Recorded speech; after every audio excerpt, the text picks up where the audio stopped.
My experience of kind of a big crash in life came when I was into a new job. I'd been there a little while, and life was pretty stressful.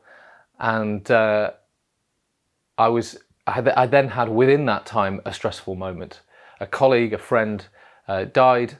I was taking her funeral, and between the service at the crematorium, and the service in the cathedral, the big service of Thanksgiving, I had a bit of a crash. I was standing up at the crem, I was reading some words that were just written in front of me out loud, and I started not saying the words that were written in front of me. Other words were coming out of my mouth and I couldn't really understand. Now, the good thing was I was sharing the service with a good friend, another vicar, and I stepped back and let him step forward and take over, and people just assumed that I was overcome with emotion, and I was emotional, and there was one more thing to say, which we both said together, and I just kind of mouthed it and coped. And I then shook hands with everyone in a kind of a bit of a daze and feeling not very well. We moved to the cathedral, had lunch, my head felt like it was going to explode, I started to feel sick, I started to feel very weak. A medic came in and checked on me and asked me simple questions. What are your kids' names? Where do you live? I could picture those things. I couldn't bring the words to mind. Everyone panicked.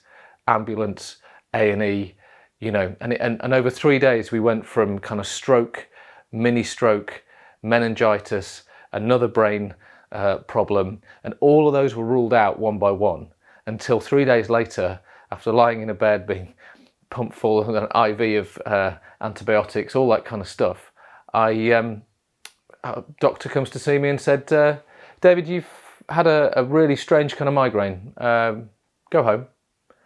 And I was knocked out for a few weeks and I had to rebuild and slowly come back to work, and it was a whole kind of weird situation.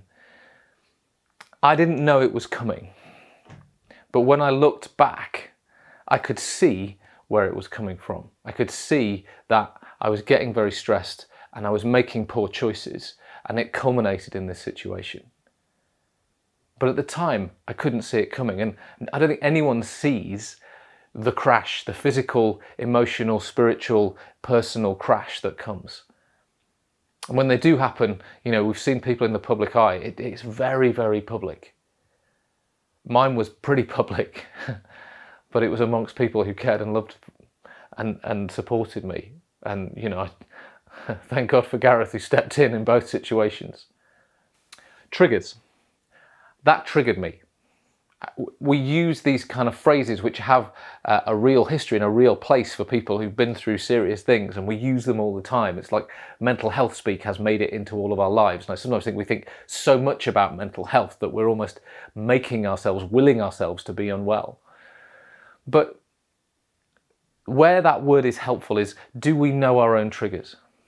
I had a kind of dramatic collapse and ended up in hospital at one place as a result of stress and bad choices. And I didn't see it coming. I don't think anyone does. But now I know what my triggers are. I know the things that set me off. I know how to look after myself. And I kind of wanted to give away some of that wisdom and say, do you know when things are building up, and do you know what to do? When things are getting more stressful and life's getting more hard, a lot of us just go, I'm going to fight my way through this. I'm going to work harder and smash it, and I'm going to be tough. Or we say, well, I just need more affection, cake, affirmation from people around me. We go looking for the things we need to make us feel better. And that cycle can end up in a really bad place, because we're just looking for it in the wrong places, or we're a bit of a runaway train. And often, if we don't get hold of those things, it ends up in a big crash in some direction.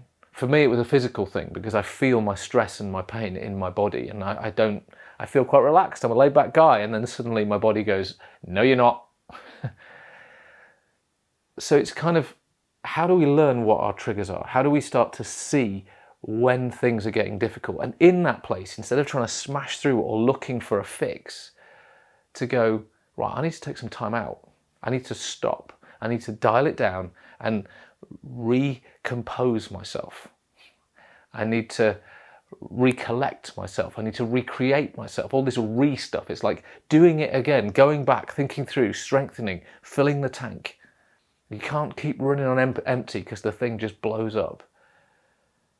So how could you learn your triggers? How could you learn when things are going to go wrong? And start to just have right, I can see that. I need to come aside. I need to stop. I need time. I need to do the things that build me up. So not like that triggered me, you need to shut up. But what are my triggers? What are the things that I can see, the little events that lead up to the crash or the difficulty, and get ahead of it and find support and find friends? So that's my take. That's how I spot things. I've got physical things that I check on. It's pain in my shoulders. It's weirdly numbness in these 2 fingers. It's all kinds of little things. It's the way I talk to people. It's where I'm suddenly wanting to eat and drink stuff that isn't good for me, or I'm looking at my iPad and feeling like I want something good to come out of this, but it isn't. I'm looking for something that isn't there.